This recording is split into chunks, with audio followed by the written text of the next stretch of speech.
Le boss de PlaySmart, le grand entretien de notre émission consacrée à l'industrie du jeu vidéo. Aujourd'hui, j'accueille non pas un professionnel directement de l'industrie, mais un homme politique qui s'investit énormément pour la soutenir, Denis Massélia. Bonjour. Bonjour. Donc député depuis déjà pas mal d'années et surtout, vous êtes le président du groupe d'études jeux vidéo à l'Assemblée nationale. C'est vous qui avez émis l'idée, qui l'avez créé et qui le présidez depuis sa création. Techniquement, ça sert à quoi, ce groupe? En effet, j'ai demandé la création du groupe d'études jeux vidéo en 2017 lors de ma première élection. Et à votre question, à quoi il sert? Il sert à faire une veille sur les sujets du jeu vidéo et de l'e-sport. Et donc, c'est dans ce cadre-là que tous les députés de l'Assemblée nationale qui le souhaitent peuvent l'intégrer pour échanger, discuter avec les acteurs, avec l'ensemble des intervenants de l'industrie du jeu vidéo et de l'e-sport. La mise en place, si je ne me trompe pas, c'était le 6 mars 2018. Quand vous avez eu votre premier mandat de député, vous aviez dit que le jeu vidéo n'était pas forcément votre priorité, enfin que vous n'alliez pas en traiter tout de suite. Qu'est-ce qui vous a poussé finalement, très rapidement, à avancer sur ces questions-là? Vous savez, moi, je viens du monde de la société civile et je me suis engagé en politique pour travailler sur des sujets qui étaient mis de côté par les politiques par le passé.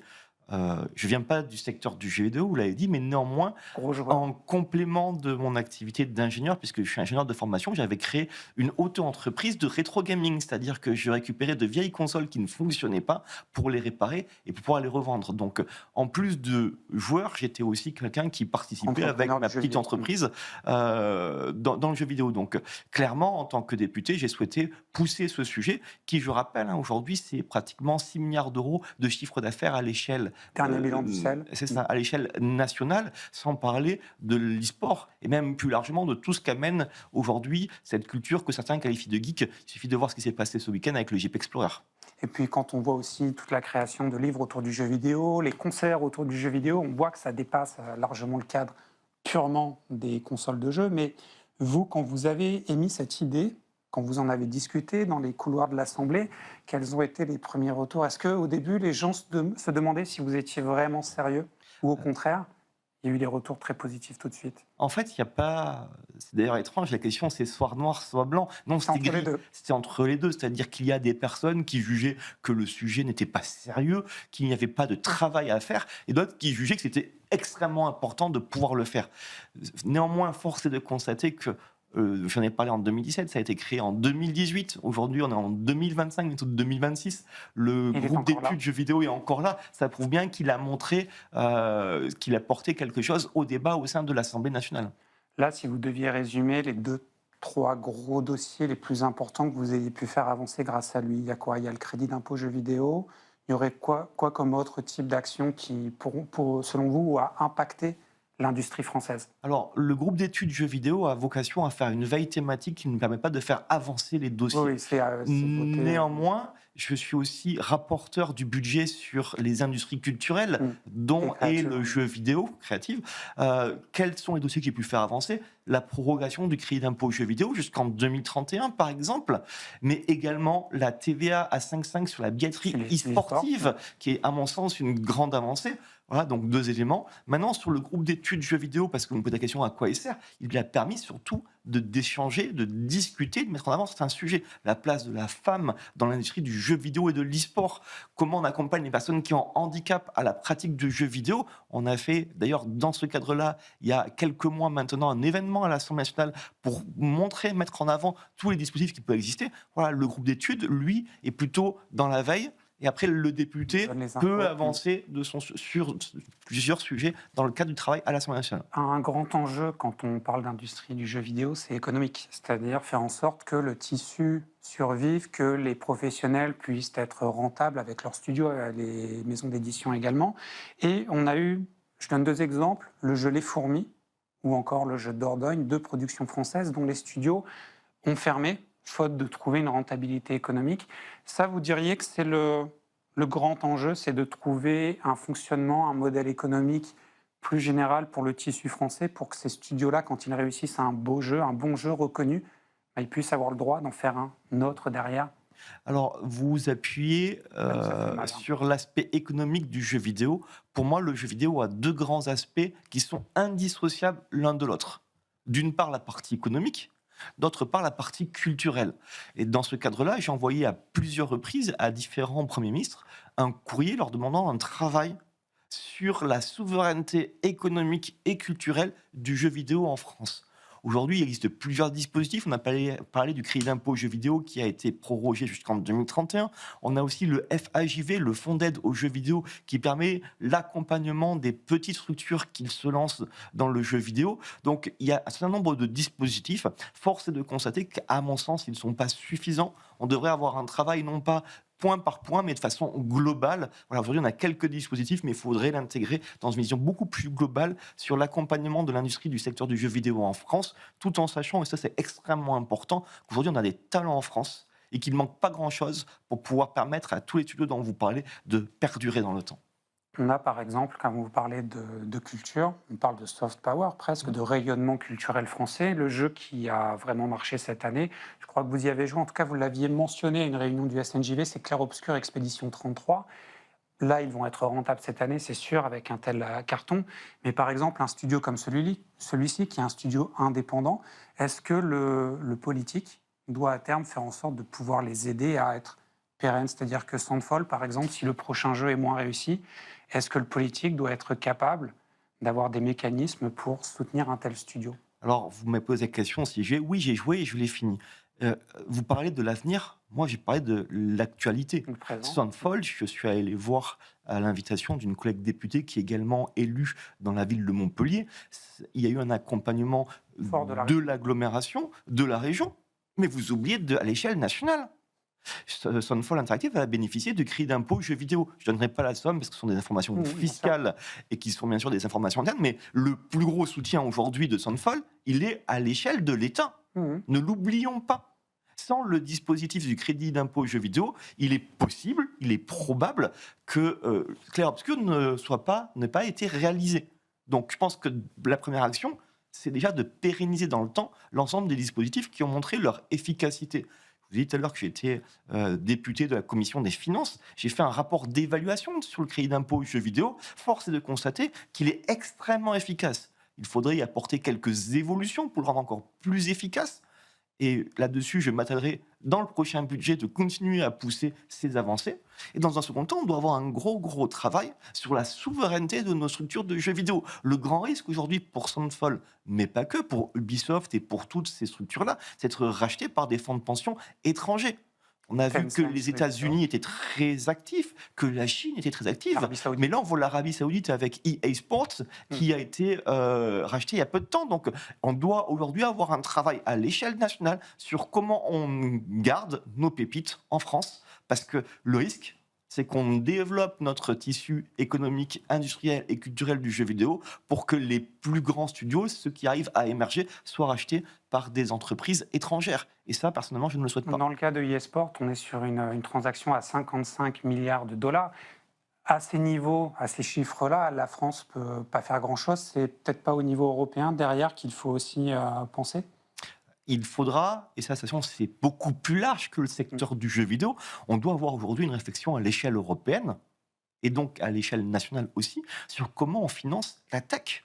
Comment on finance l'IA, comment on finance les startups, comment on finance le jeu vidéo, qui sont des entreprises énormément capitalistiques, sur lesquelles il y a besoin de beaucoup d'argent. Donc oui, on doit avoir une réflexion. Et je reviens sur ce que j'ai dit, ça fait plusieurs années que je demande à ce qu'on ait un travail à l'échelle nationale sur le financement du jeu vidéo, au travers de ce qu'on appelle la souveraineté du jeu vidéo.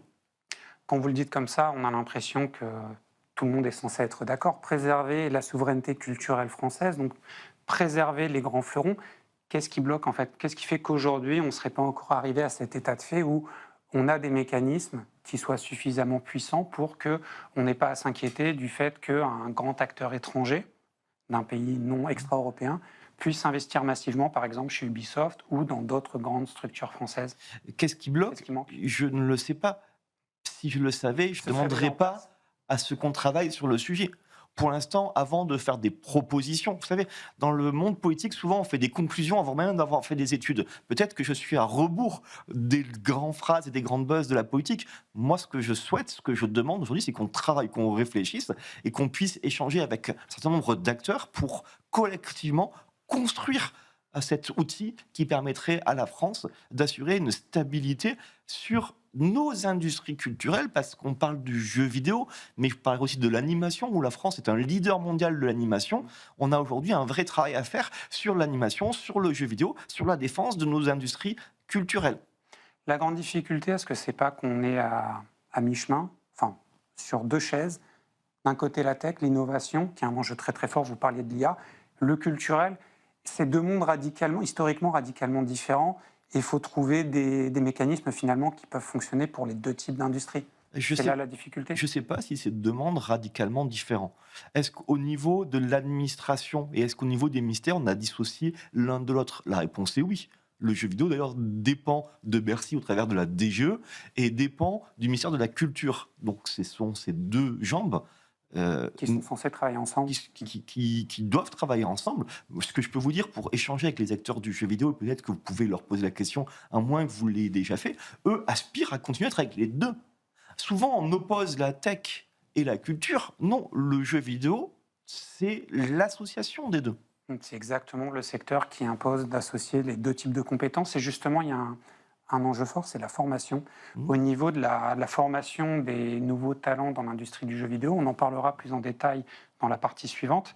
Est-ce qu'il y a aussi des choses à mettre en place au niveau de l'éducation nationale pour amener des jeunes vers des filières de métiers qui sont techniques, qui sont culturelles, mais qui puissent alimenter cette industrie qui, a priori, peut paraître secondaire, mais en fait, quand on voit les chiffres, quand on voit les enjeux techniques, culturels, ça devient une industrie extrêmement importante, créatrice d'emplois. On le voit au niveau des régions, quand on soutient à Montpellier le jeu vidéo, ça crée beaucoup d'emplois. Est-ce qu'il y a une troisième jambe avec laquelle travailler, qui est l'éducation nationale? Il y a déjà une école publique pour le jeu vidéo, et ça, je souhaite le rappeler. Peut-être faut-il en créer une ou deux de plus. C'est un débat et une discussion qu'on doit avoir. Mais à mon sens, aujourd'hui, on a en France des écoles de grande qualité, que le monde entier d'ailleurs nous envie pour le jeu vidéo. Et je pense qu'aujourd'hui, c'est une chance. Maintenant, vous parlez de création d'emplois. Former des jeunes, c'est bien. Leur permettre de pouvoir après travailler dans l'industrie qu'ils adorent, c'est mieux. Et à mon sens, le gros travail à l'heure actuelle, c'est celui de pouvoir structurer, ou du moins de pouvoir accompagner le développement des studios de jeux vidéo en France, qui permettra donc d'avoir de l'emploi pour les personnes, pour les jeunes, et d'ailleurs parfois les moins jeunes, qui sortent de l'école. De l'emploi pérenne. Une question à propos de ce groupe d'études jeux vidéo, sachant qu'on a une grande instabilité politique, sachant que vous ne serez peut-être pas toujours député, est-ce que ce groupe a vocation à perdurer une fois que Denis Massélia n'est plus à l'Assemblée nationale? Est-ce qu'il est aujourd'hui, est-ce que vous sentez que ce groupe, en fait, il va perdurer, il est pérenne? Je rappelle que le choix des groupes d'études se fait par demande des députés lors d'une nouvelle session parlementaire, c'est-à-dire lorsque les députés arrivent aux responsabilités. On verra une fois que Denis Massélia n'est plus député, si un ou plusieurs autres députés souhaitent reprendre ce groupe d'études jeux vidéo. Néanmoins, j'ai toujours dit que le plus dur était de créer le groupe d'études jeux vidéo. Dans l'avenir, à mon sens, le plus dur, ce sera d'être président du groupe d'études jeux vidéo. C'est-à-dire qu'on voit bien qu'aujourd'hui, on est dans une évolution démographique où de plus en plus de jeunes arrivent aux responsabilités avec cette culture du jeu vidéo.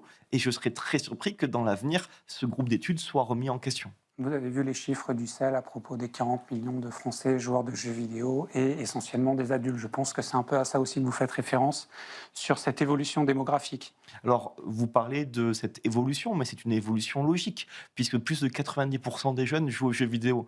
Et la spécificité d'un jeune, c'est qu'avec le temps, il devient moins jeune. Il devient moins jeune et il joue toujours. Et il joue toujours, ou au moins il a cette culture du jeu, parce qu'il est né dans une société où tous les jeunes jouaient, ce qui n'était pas forcément le cas lors de ma génération. J'étais plutôt de la minorité des joueurs. Maintenant, la minorité, c'est celle qui ne joue pas. Donc voilà, cette évolution de la démographie, ce temps qui passe, fait que dans quelques années, plus personne sera là pour critiquer le jeu vidéo. Je vais même aller plus loin.